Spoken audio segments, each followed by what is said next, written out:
morning guys. So nagbalik lang kita diri sa may Gaisano blang lapit sa Times Square guys no. So you're looking at the chapel diri na yun sa ulunhan lang sang Times Square no.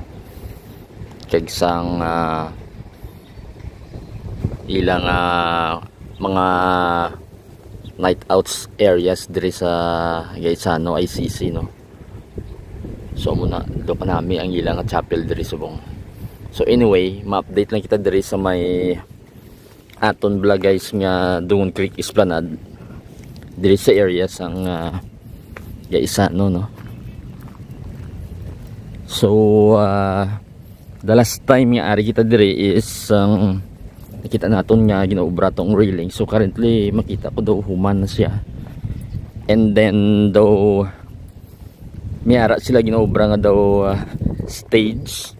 So tanaw nato kung malabot naton karon sa aton di nga lakat-lakat no. Kung makita na naton. Do ang embankment yan do kompleto naman. Matabok kita na isa mini bridge yan eh.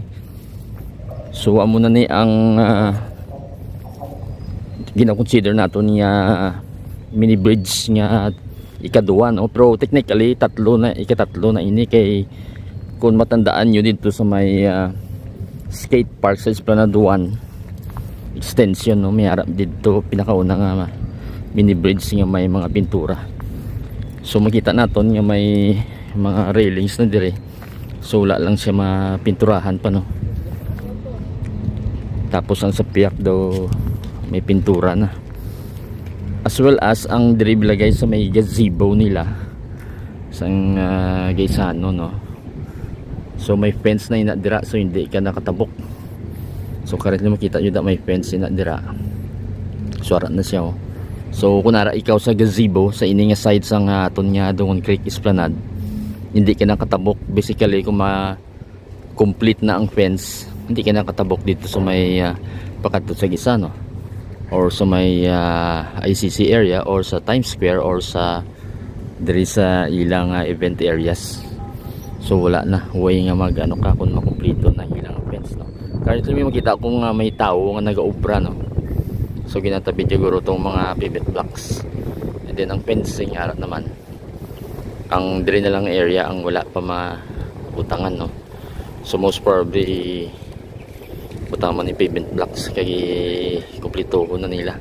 Hasta na dire sa may corners ang ginagyan naton nya mini bridge dire no sa iyang approach area. So moving on, madiretso lang kita dito. Actually I was expecting daw kumpleto na pero subong daw duta pa lang no. Ang diring area sang ilang sa diri sa right side kung magtanaw ko sa ini nga part sang Dungon Creek Esplanade no. Pero ang embankment daw kumpleto naman.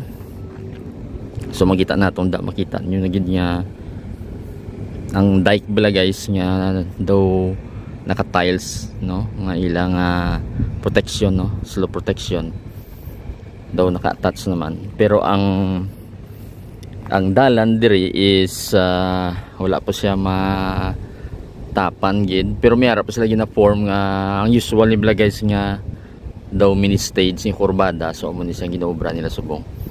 Pero ang kung makita naton ang mga pavement blocks ara lang sa kilid sang pison no, ara lang nakatambak na siya. So in preparation na ina para sa pabutang sang pavement blocks later on. I can see further may ara dito daw bako siguro ni nga nagatrabaho no. So siguro nagano sang duta kaya nakita ko nga ginaano yung duta no. So matry kita kanto sa left na lang kay sigila obra dito para hindi sila ma-disturb. Diri guro mas tulutaw kay so balik lang kita. Ang mga suga daw naka-install naman gani diri. No, last time daw wala pa siya no. Medyo sani subong tanaw ta kun makalakat kita pakadto dito sa may lapit sa may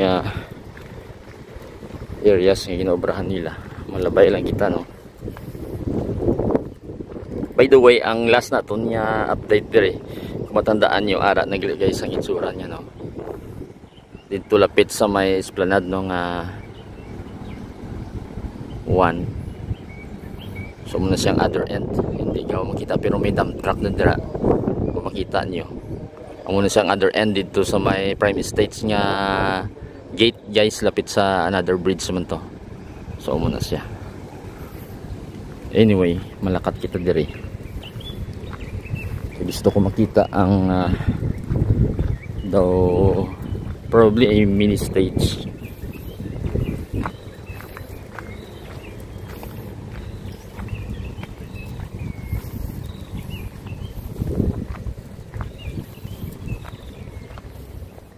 Okay guys, so nagalakat lang po din. So duta pang direng area, no. While ang usual nila nga may cement gamay tapos may balas plus the pavement blocks na, no. So dire lang kumaagi sa may gazebo nila sa una nila. Kilid ka lang. So sige ila dire nga obra subong. Pang install sila sa pavement blocks. Gusto ko lang ito mapakita sa inyo guys ang ila daw mini stage.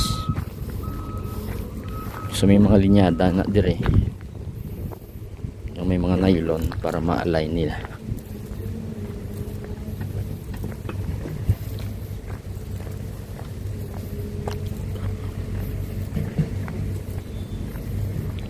So daw human naman siya.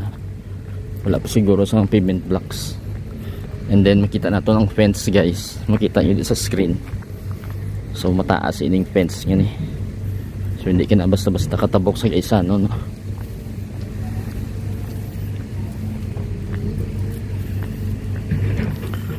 Ang pattern nila di is ang paras dito sa may pagkado sa magsaysay, no? May cement area nga fence or railings plus ang old niya sa metal.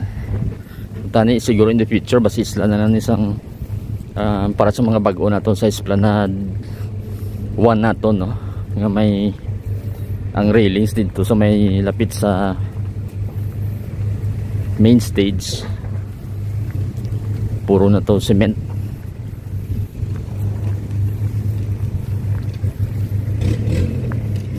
So diri tungod kay nauna ni sa obra itubuan na sa mga hilamon. Pero pwede man ni panghawanan in the future. So currently guys, makita nyo di dumiyara sa view deck, no? Do similar sa ato yung Sunset Boulevard. So may ginubra sila din nga do view deck.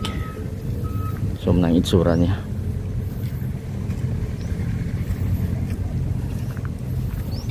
So do rounded ini, no? So elevated si gamay. So munang itsura niya di sang do view deck nga ni. So muna to siya ang may backhoe dito nga nagtrabaho. So ari diri ang ilang do view deck. So hindi gali nga do stage lang kundi nga do view deck nga design, no. May mga lights naman yan eh. Pero daw wala panigid na kompleto, no? So most probably mas mamutangan ni sa mga railings diri. So pakanto dito and then may ara dito do stage, no. And then taas siya, elevated siya, no. So muna siya compared diri. So pasaka. So ang inilapos na ini dito pakanto sa magsaysay ni kung diretsohon nyo. Kag dito na guys ang atong una nga footbridge nga gin construct padulong na ina dito. So mo lang ini yan guys. So dali mo lang ning aton nya tika dire para makita nyo lang bala kung anong progress. So wala pa daw structure pa lang anay, no. So base lang ni. So later on pamutangan na ni mga railings kag mga pavement blocks. So ada pa di mga debris, no, mga casting ni mga formas. Kita ko dumigamay ganit diri nga gate. So kung gusto nyo mag-agi diri pwede gali butangan nila ni temporarily goro. So till the next video guys. Thank you for watching.